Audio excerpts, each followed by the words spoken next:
हमजा शहबाज वज़ीर-ए-आला पंजाब बन गए हैं। बहुत बहुत मुबारक उन तमाम लोगों को जो पाकिस्तान के साथ ये घिनौना खेल खेल रहे हैं। किस तरीके से उनको प्रोटेक्शन दी गई, किस तरीके से उनको अराकीन बहम पहुंचाए गए, किस तरीके से हॉर्स ट्रेडिंग की हौसला अफजाई की गई और किस तरीके से एक फ़ैसला जो बहुत पहले आ जाना चाहिए था कि लोटों का मुस्तकबिल क्या होगा। जो मुनहरिफ अराकीन है जो अपनी पार्टी छोड़ते हैं उनके बारे में गालिबन 1 महीना हो गया है।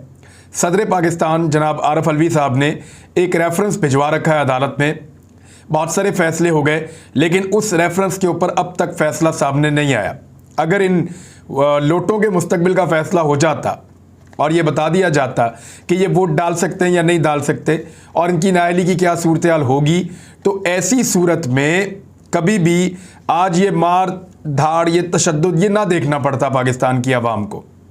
लोग लोटे लेकर आए, सुबह उन्होंने अटैक कर दिया डिप्टी स्पीकर के ऊपर, उसको लोटे मारे, उसको वहाँ से घसीट के बाहर निकाला पुलिस ने। उसके बाद परवेज़ इलाही का बाजू तोड़ दिया शाम को। फिर इन्होंने वहाँ से बाइकआउट किया और बाइकआउट करने के बाद परवेज़ इलाही साहब तो दुआएं दे रहे थे, हाथ उठा उठा के दुआएं मांग रहे थे उनके खिलाफ। तो उसके बाद जो है वो हमजा शहबाज साहब को वज़ीर-ए-आला पंजाब मुंतखब कर लिया गया है। बाप पाकिस्तान का वज़ीर-ए-आज़म, बेटा पाकिस्तान का वज़ीर-ए-आला।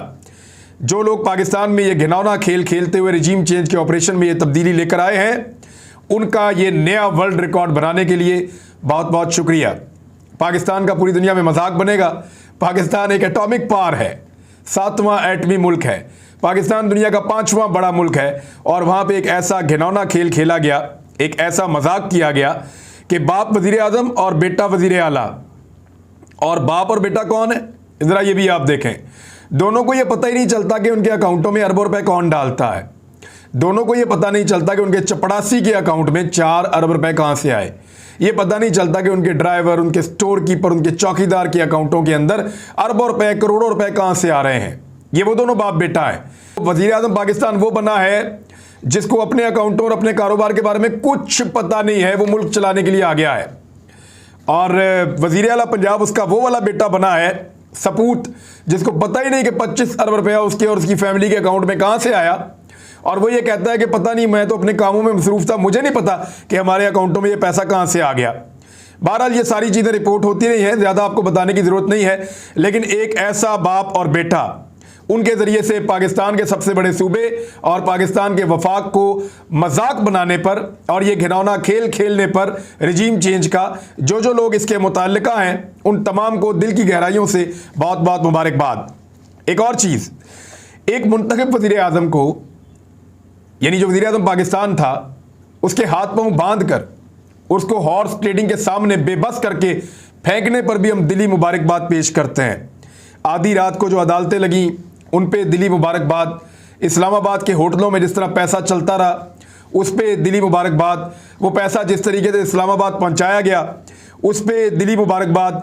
और फाइनली जो ऑपरेशन है वो मुकम्मल हो गया आज पंजाब के अंदर। जो वफाकी काबीना का नाम लिया जा रहा है, ज़रा वो भी मैं आपको बता देता हूँ। आज मुमकिन तौर पर हलफ उठा सकते थे कुछ लोग, लेकिन थोड़ा फड्डा पड़ गया है। लेकिन बाप वज़ीर-ए-आज़म बन गया, बेटा वज़ीर-ए-आला बन गया और अब वो अपनी कैबिनेट बनाएंगे। मोहसिन दावड़ को सैफरान का वज़ीर बनाने की खबरें आ रही हैं। ये जो वजारत होती है ना सैफरान, ये रियासती और सरहदी उमूर का वज़ीर होता है। यानी जो पाक अफ़गान सरहदी इलाके हैं, सरहद पे तो फ़ौजी ड्यूटी करते हैं ना।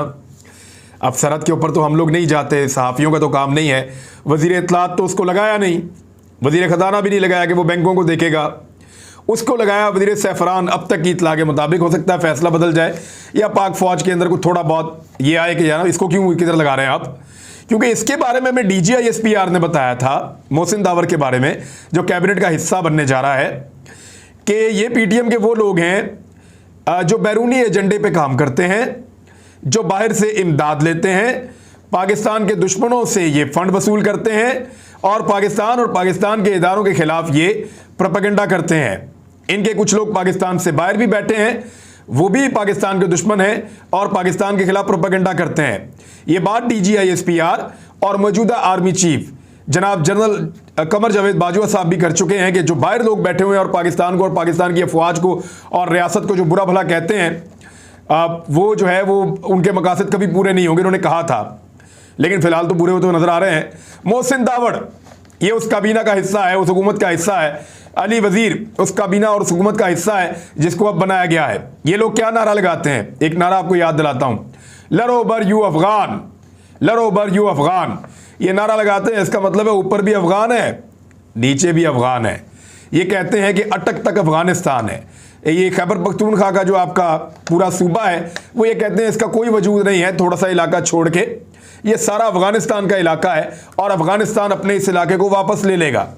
ये पीटीएम का नारा था और पीटीएम का वही नारा बुलंद करने वाले जिन्होंने ये कहा था कि हम फौजी जर्नैलों को ये जो बाढ़ लगी हुई है ना सरहद के ऊपर, इसकी जो तारें हैं उनके साथ बांधेंगे और जीप के पीछे बांध के घसीटेंगे।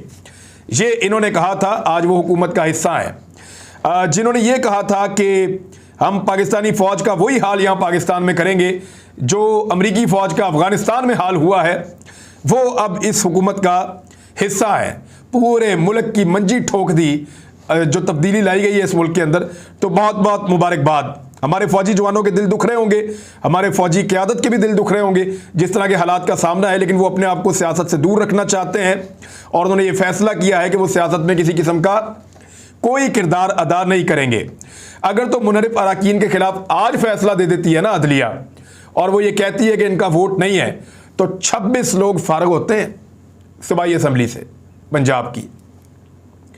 26 मुनरिफ अरकान के वोटों से बना हमजा शहबाज वज़ीर आला पंजाब। सादा अक्सरियत नहीं है उसके पास, यानी अगर इन 26 को निकाल दे तो 171 बाकी रह जाते हैं। 186 उसको चाहिए वज़ीर आला पंजाब बनने के लिए। फिर भी उसके पास 15 बंदे कम हैं, फिर भी उसके पास 15 बंदे कम हैं। ये सिचुएशन है हमजा शहबाज की। 197 वोट लेकर वज़ीर आला पंजाब बना है और 26 अरकान जो हैं वो पाकिस्तान तहरीक इंसाफ के जो मुनरिफ हैं, जिसमें अलीम खान ग्रुप है, चीना ग्रुप है, मज़ारी ग्रुप है, ये वाला ग्रुप है जो है वो जहांगीर तरीन ग्रुप है। तो इस तरह ये सारे ग्रुप्स ने मिलके हमजा शहबाज को वज़ीर आला पंजाब बना दिया है। जिद पूरी हो गई, वो वज़ीर आला पंजाब बन गए। कौम को बहुत बहुत मुबारक हो और कौम जो है वो अब मुबारकबाद देने के लिए इंशाल्लाह सड़कों पे आ भी रही है और दिल भर के वो मुबारकबाद देंगे। नए वज़ीर आज़म की हालत आप चेक करें, जिसको वज़ीर आज़म बनाया गया तजर्बाती तौर पर, उसने 4 फैसले ऐसे किए आते ही कि चारों के ऊपर रिवर्स गियर लग गया। यानी चीनी घी महंगा तो कर दिया, आटा महंगा कर दिया, बाकी चीज़ें वो लगातार महंगी कर रहा है। वो तो एक अलग कहानी है, उसके ऊपर तो इंशाल्लाह डाटा रोज़ाना की बुनियाद पे जमा हो रहा है, हम आपको बताते जाएंगे। लेकिन तनख्वाहों में उसने इजाफे का ऐलान किया, बड़ा जज्बाती होकर सीना ठोक कर आया, जी मैं तनख्वाहों में इजाफा कर रहा हूँ इम्पोर्टेड वज़ीर आज़म, और वो इजाफा वापस हो गया। पेंशन में इजाफा किया, बड़ी बड़क मारी थी कि पेंशन में भी इजाफा कर रहे हैं, वो वापस हो गई, यू टर्न हो गए 2।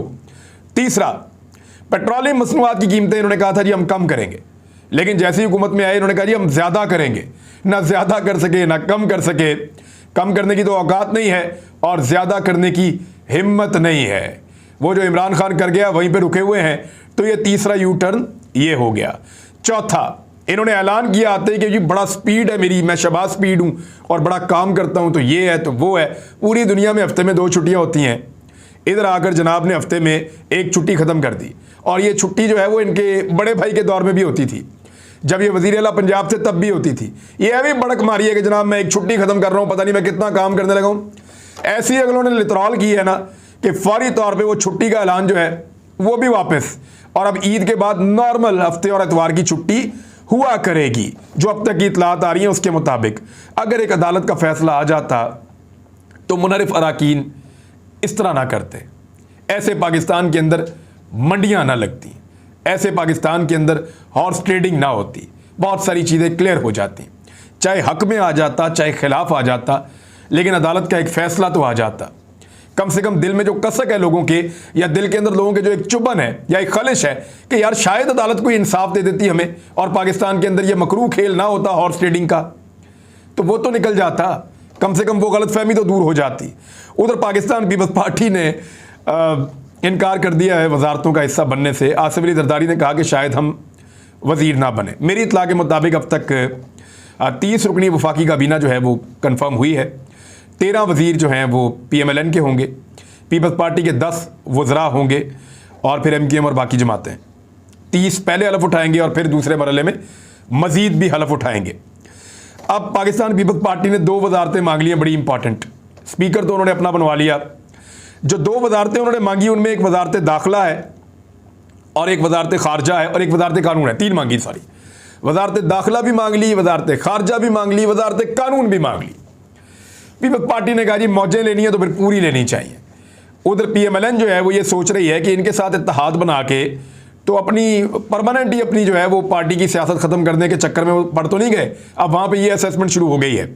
लेकिन इस वक्त उन्हें इक़्तिदार नज़र आ रहा है और इक़्तिदार से निकलते हैं तो जेल नज़र आ रही है। तो बहुत सारी चीज़ें उन्हें हैंडल करनी है। अफसरान के तबादले धड़ाधड़ हो रहे हैं, तकर्रियाँ धड़ाधड़ हो रही हैं। कुछ भी करके शहबाज शरीफ साहब अपने केसेस के ऊपर असरअंदाज होके ये माहौल बनाना चाहते हैं अगले इलेक्शन तक कि दोबारा उनको गिरफ्तार ना किया जा सके। पाकिस्तान पीपल्स पार्टी ने एक और भी बात की है। उन्होंने अगले इंतखाबात की तैयारियां शुरू कर दी हैं और उन्होंने ये कहा कि आप दरखास्तें जमा करवाएं। दरखास्तें तलब कर ली हैं। जो सूबाई और कौमी असम्बली के इलेक्शन में इलेक्शन लड़ना चाहता है, जनरल इलेक्शन में, यानी पीपल्स पार्टी को अब वो इलेक्शन नज़र आ गया है और पीपल्स पार्टी ने और आसिफ अली जरदारी ने अवाम का मूड भांप लिया है और इमरान खान साहब को भी भांप लिया है कि जितना बड़ा मूव उन्होंने चल दिया इस्तीफे देने का, और पंजाब में भी यही होता हुआ दिखाई दे रहा है। इस सूरत हाल में इमरान खान पीछे नहीं हटेगा, हर हाल में इलेक्शन में जाना पड़ेगा। लिहाजा उन्होंने समझदारी का तकाजा ये था कि इलेक्शन की तैयारी करें, तो उन्होंने इलेक्शन की तैयारी फौरी तौर पर शुरू कर दी है। दूसरी जानिब एक और खबर है और वो बड़ी इंटरेस्टिंग है। MQM ने वफाकी काबीना में शमूलियत से इनकार कर दिया है। MQM जो है वो सबसे बड़ी लूजर जो पार्टियां बनी उनमें से एक वो भी है। वो कैसे, ज़रा इसको आप टेक्निकली समझें। MQM का सारा वोट बैंक कराची में और हैदराबाद में। इन 2 जगहों से शहरी सिंध के इलाके इनको कहते हैं, कराची और हैदराबाद। यहाँ से वो 10, 12, 15, 20 तक सीटें भी जीत जाते थे और यहाँ से सीटें जीतने के बाद वो कौमी असम्बली में अपनी जगह बना लेते थे और एक बड़ा तगड़ा प्रेशर ग्रुप होता था। किसी भी हालत में हुकूमत उनके बगैर चलाना मुश्किल होता था। वो अपनी वजारतें भी ले लेते थे और कराची के अंदर और हैदराबाद के अंदर अपनी ज़िले हुकूमतें बना के तो अपना बड़ा उन्होंने माहौल बना लिया होता था हर मरतबा। इस मरतबा क्या हुआ कि हैदराबाद और कराची की आवाम ने बड़ा खौफनाक रिएक्शन दिया है। MQM के वो सारे लोग जो कल तक MQM के साथ थे वो पीपल्स पार्टी के साथ हाथ मिलाने की वजह से MQM को छोड़कर जा रहे हैं, क्योंकि MQM पिछले 5 साल लोगों को यह समझाती रही कि सिंध में तमाम हालात की जिम्मेदार या शहरी सिंध के इलाकों में तमाम बुराइयों की जिम्मेदार पाकिस्तान पीपल्स पार्टी है। इसमें MQM का या पाकिस्तान तहरीक इंसाफ का कोई कसूर नहीं है। तहरीक इंसाफ बड़े फंड्स भी देती रही है, तहरीक इंसाफ खुद भी बसें लेकर आई, तहरीक इंसाफ खुद भी प्रोजेक्ट लेके आई, लेकिन पीपल्स पार्टी ने टके का काम नहीं किया शहरी सिंध के इलाकों में। उसके ऊपर MQM को गुस्सा था। MQM ने वो गुस्सा अपने कारकुन तक मुंतकिल किया और जब वक्त आया इलेक्शन में उसका फायदा उठाने का, वो जाकर पीपल्स पार्टी की गोद में बैठ गए। तो कारकुन MQM से मुनरिफ हुआ और बहुत सारे MQM के कारकुन MQM को छोड़कर बेशुमार वो पाकिस्तान तहरीक इंसाफ के कैंप में जाके खड़े हो गए। अब ये सूरत हाल में MQM के लिए और मुश्किल बन जाएगा जब वो जाके हिस्सा बन जाएगी कैबिनेट का, क्योंकि अगर अब वो कैबिनेट का हिस्सा बनते हैं तो कराची में सिर्फ उनकी यही बारी है। अगली दफा लोगों ने जो पहले वोट दिए थे वो भी वोट नहीं देने, बल्कि पाक सर जमीन पार्टी और पाकिस्तान तहरीक इंसाफ ये मिलकर बहुत बड़े पैमाने पर फतह हासिल करेंगे सिंध के शहरी इलाकों में, कराची में और हैदराबाद में। इससे एक बड़ा डेंट MQM को पड़ेगा।